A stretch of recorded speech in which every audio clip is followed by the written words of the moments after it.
నమస్తే బ్రదర్. నమస్తే. ఎన్నికలయ్యాక కూడా పథకాలు రిలీజ్ చేయడం ఎలా ఉంది మీకు? చాలా సంతోషంగా ఉందండి. ఎందుకంటే జగన్మోహన్ రెడ్డి గారు ఇప్పుడు కూడా ప్రజలకి మంచి చేయాలి అనే తపనతోటి ఆయన పరిపాలన సాగించారు.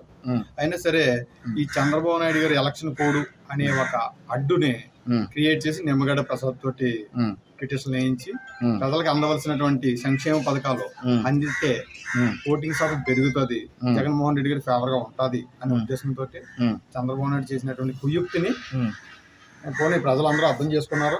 అర్థం చేసుకున్న తర్వాత ఎలక్షన్ అయిన తర్వాత పడడం అనేది ప్రజలు జగన్మోహన్ రెడ్డి గారు చెప్పింది చేస్తారు అన్న నిదర్శనం, ఉదాహరణ ప్రజలందరికీ కనువిప్పు కలిగింది, తెలిసింది. ప్రజలంతా సంతోషంగా ఉన్నారు. ఓకే. అలాగే మరి ఇక్కడ చూస్తే గ్రామీణ ప్రాంతాల్లో పోలింగ్ ఎక్కువ జరిగింది అంటున్నారు. ఏ పార్టీకి అనుకూలంగా ఉంటుందండి?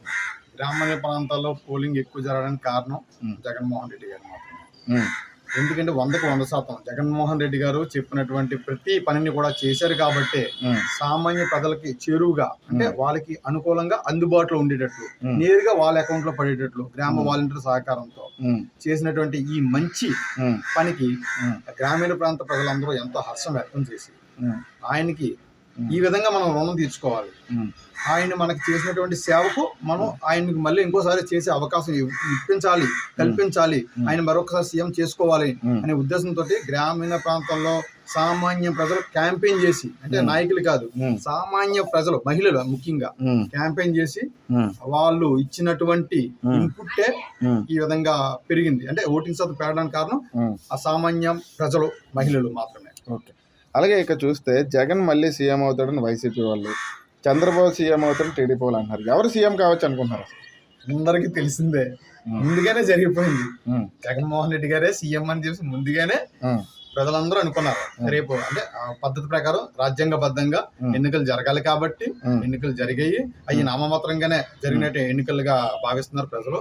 ఎందుకంటే అందరూ కూడా జగన్మోహన్ రెడ్డి గారిని మరొకసారి సీఎం చేసుకోవాలి, మన రాష్ట్రాన్ని అభివృద్ధి పదంలో పెట్టుకోవాలనుకుంటే జగన్మోహన్ రెడ్డి సీఎం గా చేసుకోవాలని చెప్పి సామాన్య మానవులు కోరిన కోరిక. రెండోది, చంద్రబాబు నాయుడు నా చిన్నప్పటి నుంచి స్వర్ణాంధ్రప్రదేశ్ అన్నాడు, కానీ మూడు టర్మ్లో అంటే 15 సంవత్సరాలు రమారమి పాలించినటువంటి పరిపాలన ఒక్కసారి కూడా స్వర్ణాంధ్రప్రదేశ్ గా కాదు కదా, కనీసం అదే వెండి ఆంధ్రప్రదేశ్ గా కూడా చేయలేనటువంటి దౌర్భాగ్యమైనటువంటి ముఖ్యమంత్రి అని చంద్రబాబు నాయుడుని ప్రజలకు తెలిసింది.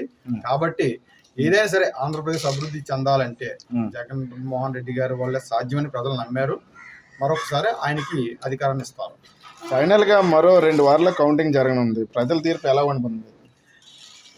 100కి 100%, 100కి 200%, లేకపోతే 1000% వేసుకోండి. ప్రజల తీర్పు అనేది జగన్మోహన్ రెడ్డి గారిని సీఎం చేసుకోవాలనే ఉంది.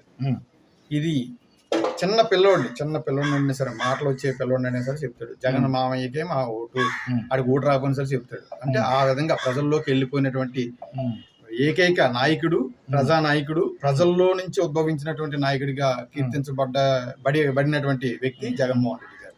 ఎప్పుడు కూడా ఏ ముఖ్యమంత్రి కూడా ఇంత విధంగా, అంటే ఇంత ప్రజల్లో నుంచి ఎంత నానుడు రావాలి జగన్, కావాలి జగన్ అనే పదాలు కానీ, మళ్ళీ నువ్వే రావాలి జగన్ అనేది కానీ, జగన్ మామయ్య అని కానీ, ఇంత ప్రజల్లోని ఎంత లోతుగా గుండెల్లోకి వెళ్ళాడంటే జగన్మోహన్ రెడ్డి గారుకే సాధ్యమైంది. Okay, thank you.